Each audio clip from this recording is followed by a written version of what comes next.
Hi, my name is Madeline and I'm a fashion designer, and on my channel I talk about everything that you need to know to create a clothing collection, starting from the very basics of the principles of design all the way through to having a completed clothing collection.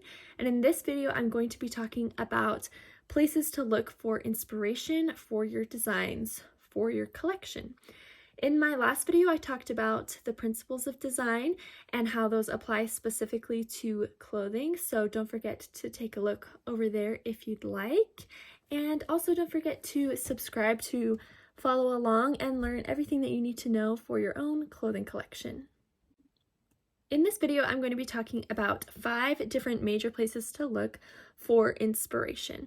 And these are all places that I've looked for my designs, and it's also, commonplace in the industry.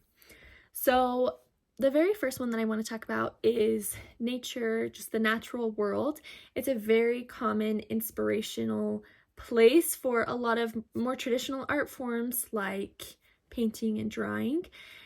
And I think it's equally important for fashion design.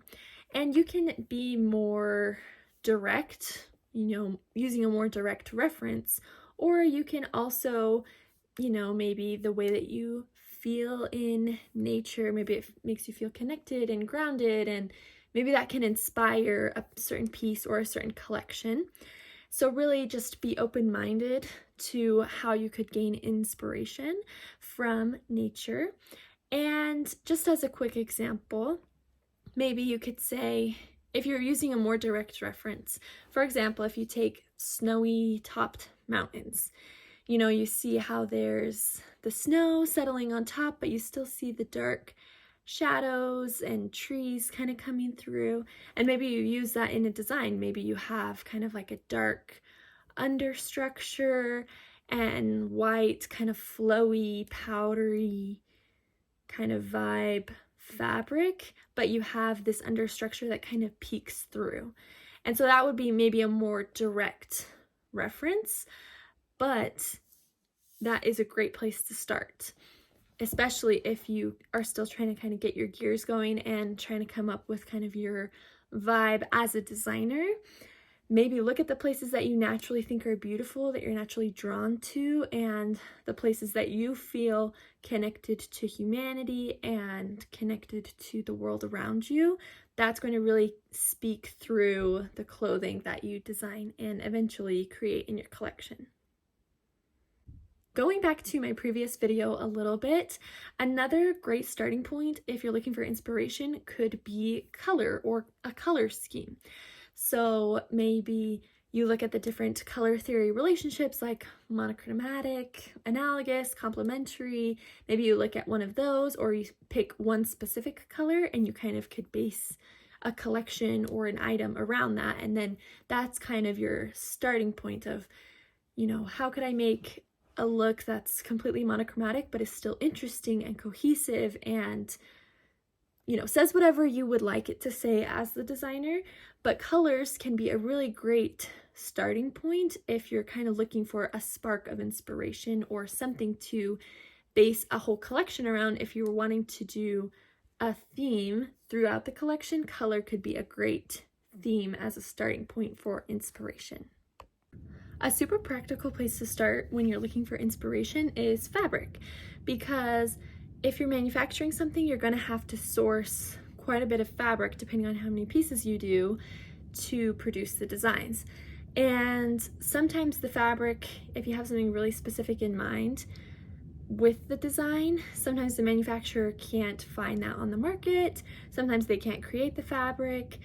And so it kind of helps that step go easier if you start with the fabric. Another advantage of this is if you can hold the fabric and feel it and see the way that the light catches it, it can inspire a lot of designs just by looking at the fabric. It's a really great place to start. It's very tactile? Yes, it's very tactile, and it can be really helpful for a starting off point for a design. Maybe the print inspires a certain silhouette, something like that. That is a really big place that I find inspiration as a designer in my full-time job, is with fabrics, because especially if the manufacturer sent it to us, then I know that they'll be able to find that fabric, and it's a little bit easier to envision an outfit or a garment made out of that. All of these sources of inspiration can warrant longer, more in-depth discussions, but I think especially this last point is one that comes up a lot and is kind of prevalent in the current culture of fashion design. And that is using references. So using fashion shows, market research, fashion history to, inspire a design or collection. And there's kind of it can get messy, but essentially, you can't. I think all of these sources of inspiration could merit longer, more in-depth discussions, but I think especially this last point is one that is really important and also is really top of mind in the fashion design culture, and that is using references. So using fashion shows, fashion history, market research to inspire you in your own collections or designs. And there's a few things that we have to keep in mind with it. And first of all, humans have been wearing clothes for thousands of years, so the likelihood that we're going to come up with something just completely out of the blue that has never been done before, it's not that likely. And, even if somebody was saying, well, I did a square neck and a lace-up back, and I was the first one that did it, and everyone else is copying me. No, that's been around for hundreds of years. And the fact that people are liking it now, is that you that started the interest, or is it that we are going back to cottagecore and we're interested in kind of the Renaissance styles? What really is the reason, right? And another thing to keep in mind is that using a reference point is a lot different than doing a knockoff. And, obviously don't do a trademarked logo. So you can't use the Nike swoosh or the Louis Vuitton. You can't use those. That would be, infringing on their trademark. But you can't really trademark a specific design. It's just, I'm not a lawyer, but you can't really trademark a specific design because it's kind of an idea. It's not really a tangible thing. Another thing to keep in mind is that it is perfectly legitimate to watch a fashion show and see how you can incorporate the trends and distill it down to your customer. And it's actually kind of on a little bit of a tangent. What I think is kind of funny when people see some couture outfit and they say, who are they making this for? I would never wear this. Are people really wearing this to the grocery store? It's like, no, that's not what couture is for. Couture is for couture occasions, right? Awards shows or music videos or whatever. But, do people watch couture shows and then distill it down to their customer? Do they take aspects of it because it's trending, because it was on the couture runway at Paris Fashion Week, and then they distill it down to their customer so that their customer can feel, like I saw something similar on the runway? Yes, that is completely legit, and that is one of the ways that fashions or trends really even go in the cycle. That's one of the different ways that fashion trends are adopted. And so I hope that that isn't discouraging to you to kind of think about, we've been wearing clothes for a long time. Is it really possible to come up with something that's never been done before? But do you have to serve the people that you want to serve your customer? Does it have to be a completely new thing? Or is it just they just need a little tweak? Or is it just you just need your special spark? You need your special little touch to make it have that really special element that really shines.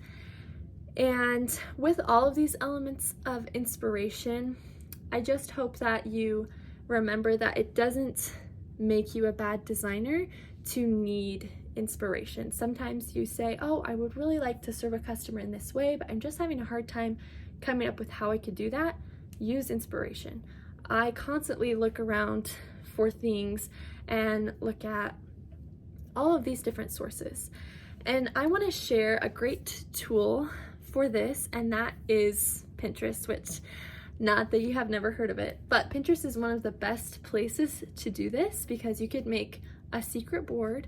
You just go in, you can put any of the colors or silhouettes or styles or fashion shows or, you know, nature landscapes that you want that inspire you, and then it's all on that one board. And then when you look at it, you think, oh, now I have this idea, now I have this idea, now I have this idea. And then maybe you can, you know, sketch out a few different ideas and see what really would work well for your customer, what really feels right and cohesive for your collection. And so I would encourage you to use that or something similar. A lot, you know, some people might like to have printed out pictures and have like a physical version of that, but that would be a really great way to combine all of these sources of inspiration. I hope that now you feel you have so many tools and places to look for inspiration for your designs, and I hope you get those wheels start turning for your collection. Don't forget to follow along for the rest of the videos so that you can learn everything you need to for your collection. Go ahead and subscribe. If you have any questions, comment, or you can reach out to me on Instagram. And don't forget to check out my Patreon, where you can support me so that I can continue to make educational videos and help you learn everything you need to know to start a collection. See you next time.